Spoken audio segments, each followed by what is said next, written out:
Ortiz, politólogo, analista. Que ha estado ya con nosotros varias veces. Nos gusta muchísimo su análisis, su forma de llevar información. Sí. Así que qué bueno que estás una vez más con nosotros. Hola. Gracias Ferna, gracias Moraima y gracias Juan Carlos. Para mí es un honor estar con ustedes y sobre todo anunciar que Cristo vive. Eso es una noticia maravillosa que estamos en victoria. La mejor noticia. Esa es la noticia que nos da una nueva vida. Que Cristo vive. Sí, qué bueno. Esa guayabera está espectacular. Gracias, es mi pieza favorita de ropa, de verdad. Me parece que la guayabera es elegantísima, así que para venir para acá hay que venir elegante. Muy bien. ¿Y qué nos traes hoy? A ver. Bueno, pues varios temas, Juan Carlos. Sí, mira, quiero preguntarle a Raimin, el Tribunal de San Juan acogió la demanda de Proyecto Dignidad con respecto a la orden ejecutiva declarando una emergencia nacional de maltrato contra la mujer. Así es.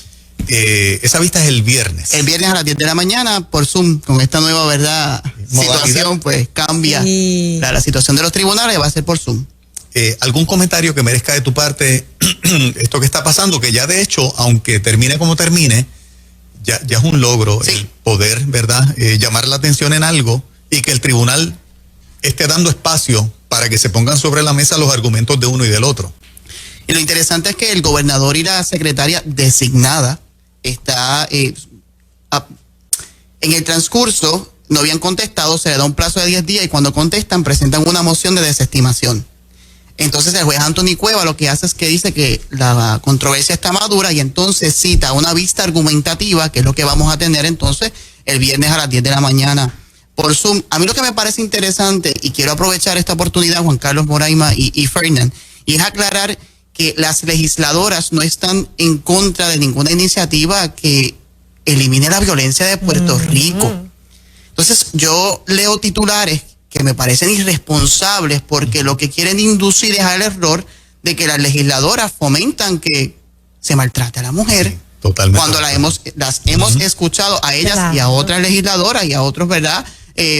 Mujeres que no favorecen unas medidas o no tienen o están en contra de unas ideologías, pero que no es que fomentan el abuso hacia la mujer. Entonces me parece, ¿verdad?, importante aclarar ese aspecto, porque es que leo titulares que de verdad me chocan. Y esta controversia es sobre la separación de poderes y sobre una ley que concedía unos términos para rendir unos informes, y la pasada gobernadora alegó en una orden ejecutiva que esto había sido exitoso. Por lo tanto, cuando tú alegas que algo es exitoso es porque se implementó. Si esto se implementó, entonces no se rindieron unos informes. Y si no se rindieron unos informes a la Asamblea Legislativa, pues ese aspecto procesal que la ley establece no se hizo. Y de ahí es que nace esta controversia. Tenía un término de 2 años, entonces hoy nosotros no sabemos si se implementó o no. Incluso la portavoz de Proyecto Dignidad en la Cámara de Representantes, Lizy Burgos, a quien envió un abrazo, le preguntó directamente a la secretaria designada en la interpelación sobre este currículo, sobre estos informes, y le pidió que si existían, que los enviara a la Cámara. No han llegado. No sabemos si existen o no, todo aparenta que no existen, así que lo más probable es que esta ley se tornó académica. No se cumplió con su propósito. Así que veremos a ver entonces el viernes qué es lo que el juez Anthony Cuevas va a determinar. No significa que el viernes el juez decida, no. Es una vista argumentativa, vamos a escuchar las partes, los argumentos de las partes. Muy bien, eso sería posterior entonces al viernes. Claro. Te preguntaba también acerca de este proceso del 184, cómo políticamente queda, ¿verdad? Vargas Vidot como un candidato independiente, pero al mismo tiempo los componentes de Victoria Ciudadana y los dos partidos principales en la dinámica y discusión pública que se ha dado, que tengo la impresión de que los grupos opositores lograron calar en la opinión pública. Tengo entendido que Vargas Vidot al principio tenía los votos para llevarlo al pleno del Senado y que se aprobara, y que ahora no necesariamente esa es la realidad. Recuerdo que, ¿verdad?, la semana pasada estuve con ustedes y hablábamos precisamente de esto, y yo les decía que el Senado tenía la tendencia a tener los votos. Sin duda alguna, hoy no hay votos ni en Senado ni en Cámara para el 184. Y me parecieron lamentables las expresiones del senador de que los que estábamos protestando afuera llegamos tarde, cuando llegamos temprano y sintieron el calor de nuestra lucha con que con nuestros niños no te metas. Lo sintieron. Incluso la comisión tiene 16 miembros, 14 que son oficiales y 2 que son ex oficio. Allí solamente habían 6. O sea, ni tan siquiera el cuerpo de un total de 18. De un total de 18, que son 14 oficiales y 2 ex oficio, estaban allí. O sea, ya comienza a verse. Políticamente eso es un mensaje. Cuando los demás se ausentan sí, permanentemente. Yo entiendo que sí. Recuerdo que les dije que a veces el silencio no es que están a favor de la medida, es que están analizando, y precisamente las vistas públicas sirvieron para sentar las bases de que esta ley, esta redacción es una vaga. Y es una redacción que su tendencia, como bien nos ha hablado aquí, no hay evidencia de que las terapias existen. Incluso el mismo senador Vargas Vidot hace unas expresiones ayer en El Vocero, que las terapias no existen. No se le llaman terapia a lo que no es terapia. Entonces, vemos, ¿verdad? Se le sigue llamando terapias de conversión. Ellos mismos alegan que no es terapia. Esto es todo, como yo les dije la vez pasada, de una agenda global. Incluso a mí me parecen lamentables unas expresiones que hace el senador prácticamente de perseguir a los que están en contra de este proyecto, cuando habla de establecer, ¿verdad?, de que el delito no prescriba y que se puedan establecer multas a quienes hacen este tipo de orientación, que no son terapias de conversión, sino pues una orientación de un padre que lleva a su hijo porque tiene disforia de género. O sea, es algo que se ha reconocido. Incluso el Colegio de Pediatras de Estados Unidos ha determinado de que de un 85 a un 90% de los niños en su adolescencia presentan este tipo de confusión, y ellos mismos luego siguen su conducta biológica. O sea, ¿de qué estamos hablando con esta situación?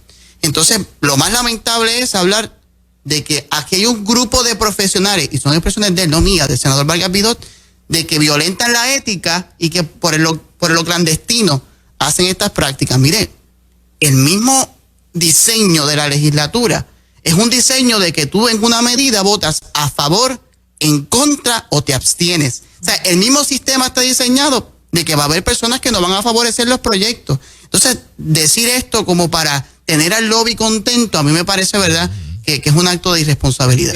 ¿Tú dirías que hoy el proyecto se caería? ¿Se cuelga? Sí. ¿Sí? Puede darse esa dinámica.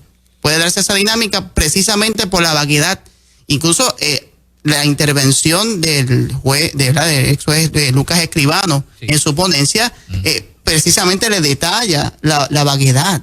Y uno aprende en derecho precisamente de eso. Claro, cuando se deja una área gris, yo, ¿verdad?, esto es acá mi opinión, a veces es porque hay que dejarla así para poder agarrarse de ahí y adelantar unas causas. Que puede ser que estas zonas grises de este proyecto es precisamente para poder violentar la libertad religiosa. Juan Carlos lo decía la vez pasada, hasta una oración bajo este proyecto puede catalogarse como una terapia de conversión. Entonces, si esto es así, el mensaje cristiano completo de convertirnos, pues entonces va a ser ilegal. Sí. Correcto. Pero el Estado tiene el poder de meterse en nuestra libertad religiosa, cuando verdaderamente ahí es que entra la separación del Estado con la Iglesia. O sea, pero esto no va a quedar. Hay que ser cuidadoso. Si no se da el proyecto, me imagino que ya tienen un... Claro, tienen que tener un suplente. Un suplente. Primeramente, voy para atrás, voy para adelante con este asunto, porque primero, ¿verdad?, luego de estas vistas se habló de unas posibles enmiendas de eximir al sector religioso de este proyecto. Exacto. Y de momento, no hay ninguna conversación con el sector religioso, salió ayer en El Vocero. Entonces vemos, ¿verdad?, cómo me imagino que los lobbies que ejercen presión sobre este tipo de medidas para que se favorezcan, pues hicieron su trabajo. Y yo les dije, ¿verdad?, que hay muchos de estos grupos que se mueven y dan pasos que nosotros no los vemos, pero están en los pasillos del Capitolio y están en todas partes. Así que pues parece que hicieron su trabajo, y ayer trasciende de la propia, ¿verdad?, entrevista al senador, de que no hay ninguna conversación con el sector conservador de Puerto Rico. Así que me parece, voy para adelante, voy para atrás con este asunto, precisamente porque se sintió la exigencia de un pueblo de que con los niños, Estado, no te metas. En unos días vence la orden ejecutiva que nos tiene con relación al COVID, con los parámetros aprobados y que han corrido. Ya el 11 de abril, Pedro Pierluisi tiene que venir con una orden ejecutiva nueva. El domingo, ahora el domingo. El domingo. Eso es ya en unos días. políticamente hablando, ¿cómo ves el ambiente? Porque veo a un gobernador firme en no ir a mayores restricciones, pero está sintiendo el calor de la Asociación de Maestros, está sintiendo el calor del Comité de Científicos que se estableció, que es un ente independiente ahora, que le está haciendo recomendaciones para que apriete la cosa. Y me imagino que el político, como siempre, mira el sentir del pueblo para ver por dónde se tira. ¿Cómo piensas que va a actuar Pierluisi dentro del interés de guardarse políticamente y protegerse, y el interés que tiene, por lo menos ha sido consistente, de que la educación continúe? No ha dicho que va a cerrar escuelas y que la economía se siga recuperando. Bueno, Puerto Rico enfrenta desde 2006 uno de sus peores momentos económicos, y eso hay que reconocerlo. A mí lo que me parece, y es algo que ni Pierluisi ni el Estado puede meterse, es en la disciplina de los ciudadanos. Independientemente de lo que el licenciado y gobernador de Puerto Rico, Pedro Pierluisi, establezca, aquí hay un asunto de responsabilidad también ciudadana. Porque las órdenes ejecutivas dicen unas cosas, se implementan unas cosas, pero vemos al pueblo haciendo otras.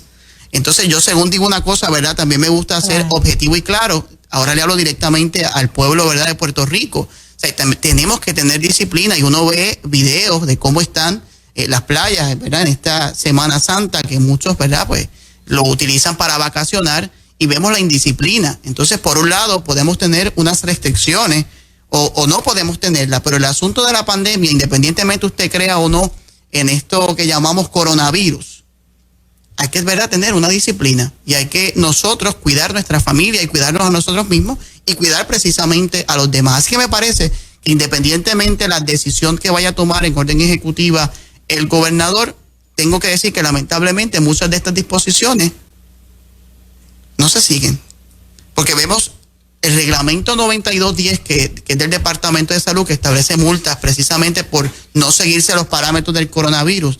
Si usted tiene negocio, pues sepa que se lo pueden cerrar si no hay distanciamiento social, ¿verdad?, una serie de cosas que establece este reglamento. Sobre todo, si nosotros como individuos no tenemos la mascarilla, es una multa de $100. Es una multa de 100. Así que vemos, ¿verdad?, toda esta situación de restricción, pero por otro lado, vemos la liberalidad de muchos ciudadanos y tampoco vemos repercusiones. Entonces, lamentablemente, yo soy de los que creo que, ¿verdad?, esa famosa frase de Pilato, lo escrito está, pero en el hecho, como decía mi abuela, del dicho al hecho, hay un gran estrecho. ¿Piensas que se va a correr el riesgo y no va a ponerse más restrictivo? Puede ponerse más restrictivo para entonces decir, pues mira, estamos haciendo un balance, tenemos unos momentos dados donde les doy flexibilidad, ustedes entonces desaprovechan esa oportunidad y se van por la libre, pues ahora vamos a poner una restricción. Como hemos visto a un Pedro Pierluisi, que curiosamente es demócrata, y lo hemos visto tomando unas posturas a favor entonces del sector económico. Y, ¿verdad?, flexibilizar para que los comercios puedan abrir. Esto me parece, ¿verdad?, bastante ambiguo. Un problema que tenemos en Puerto Rico de identidad política, donde algunos dicen ser demócratas, pero parece ser republicanos, y otros dicen que son republicanos y parecen demócratas. Eso en Puerto Rico todavía, ¿verdad?, no está como que claro.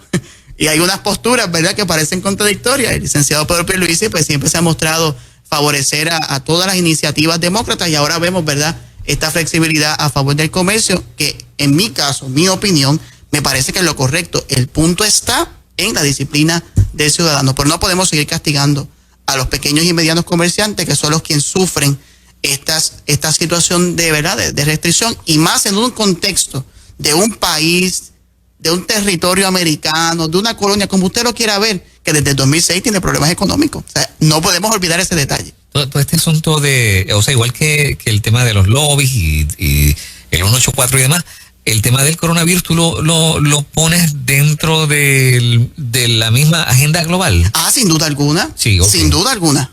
Bien. No tengo ningún temor de afirmar que el coronavirus es parte de una agenda global donde hay una serie de iniciativas que se toman precisamente con los lockdowns. Tienen unos intereses políticos muy grandes, sobre todo dejar a la gente en su casa, y entonces ahí sale el famoso Estado dadivoso que te lo da todo, para que la gente diga, ay, qué bueno es el Estado, mira cómo me tiene, mira todo lo que me está dando, y así pues controla nuestras masas. En la medida eso se nota en lugares donde hay progreso, están teniendo otros países ya lockdown nuevamente. Así es. Cuando se ha demostrado un progreso, como que no hace sentido. Así es. Ahí vemos, ¿verdad?, toda una agenda precisamente de control y claro, no es para meterle, ¿verdad?, miedo a la gente, pero sí, en la medida que el Estado, usted lo vea muy dadivoso, tome medidas o tome cartas en el asunto, porque eso es peligroso. Por eso, en ese sentido, cuestionar ciertas restricciones del gobierno es bueno. Claro. O sea, Claro, hay que seguir instrucciones, hay que seguir instrucciones, hay que tener disciplina, porque también estamos, ¿verdad?, cuidándonos todos. Claro. Porque independientemente de las ideas que tengan las personas del coronavirus, es una enfermedad, es un virus. Sí, está ahí. Eso lo tenemos claro. Ahora, las acciones del Estado, aprovechando este contexto de pandemia, ahí es que está la parte política y ahí es que nosotros como ciudadanos tenemos que precisamente alzar nuestra voz a favor de lo que se supone que tenemos, que es libertad. Te pregunto, Raimin, ¿todavía el país no ha visto la dinámica gobernador-legislatura que se va a dar durante el cuatrenio en términos de cómo las fuerzas, ¿verdad?, populares, Victoria Ciudadana versus los componentes del partido en el poder, que en este caso, ¿verdad?, es el PNP con Pierluisi, pero no están en mayoría legislativa? ¿No se ha definido esa dinámica a nivel legislativo que veremos en el resto del cuatrenio? Ha pasado muy poco tiempo para ver eso. No, estamos casi a 90 días y aquí no se ha aprobado ningún proyecto de ley. Ninguno. No. ¿Y se han presentado varios? Claro, se han presentado, pero lo que yo he visto en esta Asamblea Legislativa, entiéndase, ¿verdad?, Senado y Cámara, es que han comenzado con una serie de resoluciones, de investigaciones para, entiendo yo, que una vez tengan esa simiente de esas investigaciones, entonces poder fomentar unos trabajos, unos proyectos para poder trabajarlos con el Ejecutivo. He visto como 3 o 4 proyectos administrativos que son los que envía entonces la administración al cuerpo legislativo.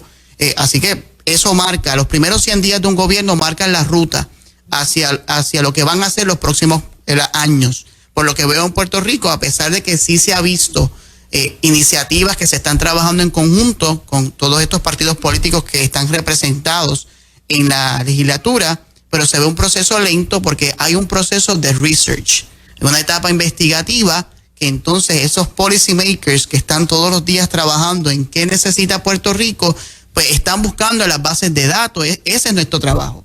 Y se está auscultando para poder atajar los problemas, pero claro, los primeros 100 días marcan una ruta y tristemente en este caso, a 90 días aproximadamente que llevamos, pues no se ve como muchos han esperado de proyectos de envergadura, pero claro está, es la primera vez que tenemos las dinámicas de 5 partidos políticos trabajando con algunos con ideas similares, otros con ideas totalmente distintas. Así que buscar ese 50-50 o buscar un consenso también resulta complicado. Pero eso es parte de la dinámica que se tiene que dar a la Asamblea Legislativa. Claro, puede darse la jugada política de no favorecer las acciones del Ejecutivo. Ustedes recuerdan, el pasado gobierno compartido fue un desastre. Así que tal vez esa etapa de research ahora lo que quiere mitigar es que sea un desastre. Estos 4 años y poder sentar la base de que los puertorriqueños se pueden sentar a conversar y buscar precisamente iniciativas que atiendan la economía de Puerto Rico, que es una prioridad. O sea, no podemos seguir estirando el chicle en temas donde el pueblo ya sabe que hay unas posturas, como este tema del 184, pero parece ser verdad que estirando el chicle pues se pueden generar más tiempo para generar discusiones vanas y para seguir perdiendo el tiempo, cuando la realidad del caso es que Puerto Rico merece desarrollo y crecimiento económico, las dos. No podemos quedarnos en desarrollar la economía para que el pequeño y mediano comerciante que se empodera hoy, en unos meses me tranque el negocio. Porque entonces no estamos ayudando precisamente a que Puerto Rico salga de lo que se sembró desde el 2006. Así que me parece que hay asuntos de salud también que hay que mitigar, el empoderamiento de nuestros jóvenes. Tenemos que implementarlo y ayudarles. Nuestros niños en las escuelas merecen una educación de calibre de excelencia, no solo en fomentar que aprendan matemáticas, ciencia, en que se rescaten los valores, sino que de una vez y por todas aprendan inglés también. Desde los primeros grados llegan a 12 y cuando salen y llegan a la universidad no pueden leer ni un research paper de 20 páginas porque no, y me tengo que incluir, tengo deficiencias también. O sea, que todos enfrentamos, ¿por qué? Porque hasta la política se ha metido en los idiomas y si dominas el inglés, pues eso significa que eres estadista.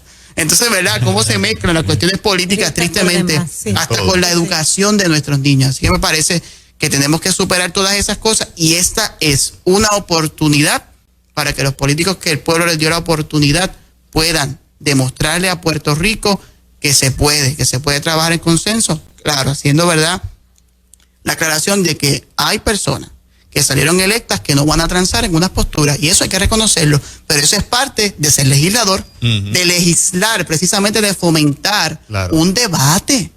Y como les dije, el diseño de la Asamblea Legislativa es que las medidas que se presentan, hay debate, hay enmiendas, y los legisladores votan o a favor o en contra o se abstienen. O sea que estar en contra de un proyecto como las legisladoras de Proyecto Dignidad respecto al proyecto 184 no significa de que son malas legisladoras, que no saben lo que dicen. Yo he escuchado analistas hablar de que no saben lo que argumentan. Entonces me parece que de estar en contra de un proyecto es parte de las dinámicas que se tienen que dar en la Asamblea Legislativa. Incluso de un grupo a favor y de un grupo en contra puede entonces darse tal vez una nueva idea.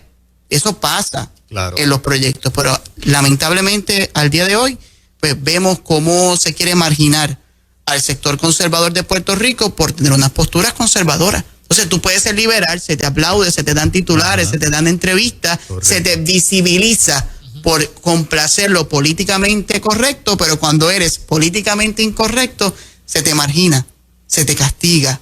Tú no sabes, tú no puedes opinar, cállate. Y me parece que eso no es parte de una sociedad que dice ser democrática. Esta sesión de la legislatura termina el 30 de junio.